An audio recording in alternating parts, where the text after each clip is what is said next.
नमस्कार आदाब दोस्तों। तो चलिए आज हम फिर लाए हैं देश दुनिया की तमाम छोटी बड़ी ब्रेकिंग न्यूज़। तो खबरों को स्टार्ट करने से पहले आपसे छोटी सी रिक्वेस्ट है दोस्तों, अगर चैनल पर नए हैं तो चैनल को सब्सक्राइब करें, नोटिफिकेशन को ऑन करें और वीडियो को लाइक करें, अपने दोस्तों में ज़्यादा से ज़्यादा शेयर करें। तो बढ़ते हैं खबरों की ओर। आपको बता दें दोस्तों, मध्य प्रदेश के इंदौर में चल रही ग्लोबल इन्वेस्टर समिट को संबोधित करते हुए पीएम मोदी ने कहा कि भारत की अर्थव्यवस्था तेजी से बढ़ रही भारत में प्राइवेट सेक्टर के लिए हमने डिफेंस, माइनिंग और स्पेस समेत कई रास्ते खोले हैं। विकसित भारत के निर्माण में एमपी की अहम भूमिका है। पीएम मोदी ने कहा कि एक स्थिर और निर्णायक सरकार सही नीयत से चलने वाली सरकार विकास को अभूतपूर्व गति देकर दिखाती है। देश के लिए जरूरी फैसले उतने ही तेजी से लिए जाते हैं। बीते 8 साल में हमने रिफॉर्म की स्पीड और स्केल को लगातार बढ़ाया। बैंकिंग सेक्टर में रिकैपिटलाइजेशन से जुड़े जीएसटी के रूप में one nation one tax, corporate tax, pension fund में टैक्स में छूट, ऑटोमेटिक 100% एफडीआई, छोटी छोटी आर्थिक गलतियों को डेमोक्रेटाइज करना हो, ऐसे अनेक रिफॉर्म के माध्यम से हमने इन्वेस्ट के रास्ते से कई रोड़े हटाए। आपको बता दें दोस्तों, Google competition commission of India द्वारा लगाए गए जुर्माने के खिलाफ सुप्रीम कोर्ट में याचिका दायर की। अमेरिकी कंपनी की ओर से मांग की गई कि इस याचिका पर जल्द से जल्द सुनवाई की जाए। गूगल की ओर से वरिष्ठ वकील अभिषेक मनु सिंघवी ने मामले पर जल्द से जल्द सुनवाई की मांग करते हुए कहा कि आदेश के मुताबिक 19 जनवरी तक आदेश का अनुपालन करना है। अभिषेक मनु सिंघवी ने कोर्ट को बताया कि एमसीलेट ने गूगल की अपील पर सुनवाई की तारीख अप्रैल में तय की है। ऐसे में उनकी अपील इनफ्लुएंस हो जाएगी। सिंघवी ने कहा कि सीसीआई बिना किसी सबूत और गलत जांच के आधार पर गूगल के ऊपर जुर्माना लगाया है। सीजीआई ने कहा कि गूगल याचिका पर 16 जनवरी को सुनवाई करेंगे। आपको बता दें दोस्तों, असम में कांग्रेस पार्टी ने बड़ा फैसला लेते हुए बदरुद्दीन अजमल की party all India United democratic front से नाता तोड़ लिया। कांग्रेस और अजमल की पार्टी ने पिछला विधानसभा चुनाव साथ मिलकर लड़ा था। कांग्रेस मीडिया प्रभारी जयराम रमेश ने कहा कि अजमल का अब यूपीए से कोई लेना देना नहीं हुए। बीजेपी के माउथपीस अजमल ने असम विधानसभा चुनाव के बाद हेमंत विश्व शर्मा के साथ साठगांठ की थी। कांग्रेस ने बदरुद्दीन अजमल पर राज्य के मुख्यमंत्री हेमंत विश्व शर्मा के साथ मिली भगत का आरोप लगाया। कांग्रेस की तरफ से कहा गया कि अजमल भाजपा के साथ काम कर रहे। कांग्रेस महासचिव जयराम रमेश ने कहा कि बदरुद्दीन अजमल असम में कांग्रेस के नेतृत्व के खिलाफ आविष्कार टिप्पणी की है।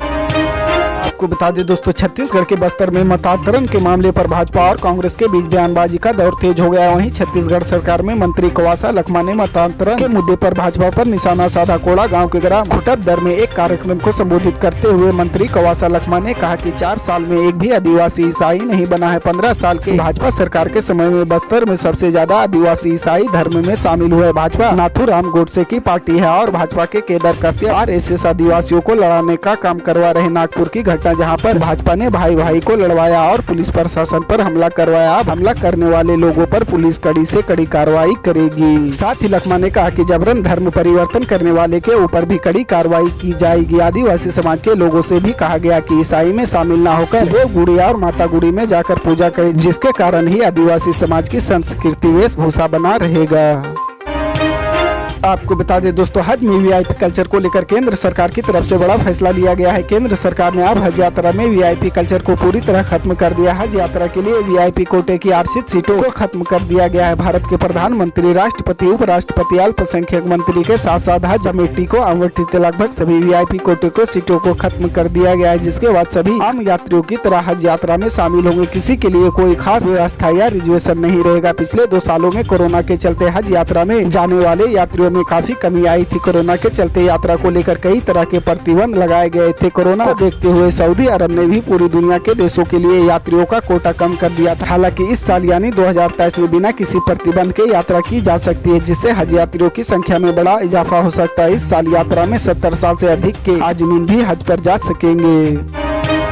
आपको बता दें दोस्तों, बिहार के बक्सर में प्रदर्शन कर रहे किसानों पर पुलिस ने जमकर लाठियां बरसाई। आधी रात को किसानों के घरों में घुसकर उन्हें बुरी तरह पीटा गया, जिसके बाद आज किसानों का गुस्सा फूट गया। पुलिस को किसानों के भारी विरोध का सामना करना पड़ा। किसानों ने जमकर प्रदर्शन किया और बसों में आग लगा दी। पुलिस की गाड़ियां भी फूंक डाली। इस बीच जब बिहार के डिप्टी सीएम तेजस्वी यादव से इस घटना के बारे में सवाल किया गया तो उन्होंने कहा कि यह टेक्निकल मैटर, इसे दिखवाते। उन्होंने एजेंसी से कहा कि दिखवाते हैं, यह क्या मामला है, टेक्निकल मैटर है, मेरे संज्ञान में नहीं है, मामला अभी दिखवाते हैं। इस दौरान जातिगत जनगणना पर बात करते हुए तेजस्वी यादव ने कहा कि यह जातिगत जनगणना नहीं बल्कि जाति आधारित सर्वेक्षण है। यह लोगों की वित्तीय स्थिति के बारे में डेटा देगा। अगर यह गलत है तो हर तरह की गिनती गलत है, चाहे वह हिंदू, मुस्लिम, SC ST को लेकर हो या जानवरों को लेकर। इसे विधानसभा में भाजपा सहित सभी दलों द्वारा सर्वसम्मति से पारित किया गया है।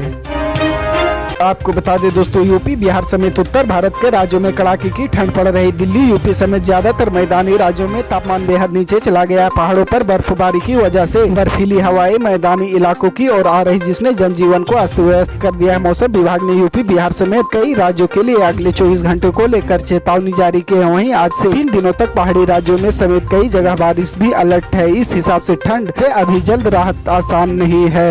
मौसम विभाग ने बताया कि जम्मू कश्मीर, लद्दाख और हिमाचल प्रदेश में 11 से 13 जनवरी को बारिश होने का अनुमान है। इसके अलावा उत्तराखंड में 11 और 12 को बारिश व बर्फबारी हो सकती है।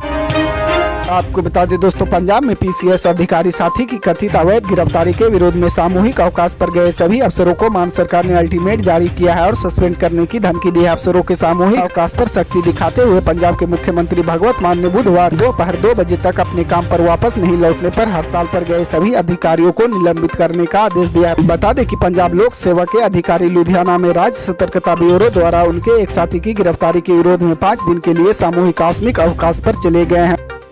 की अपडेट जानने के लिए जुड़े रहें आप न्यूज के साथ। मिलते हैं अगली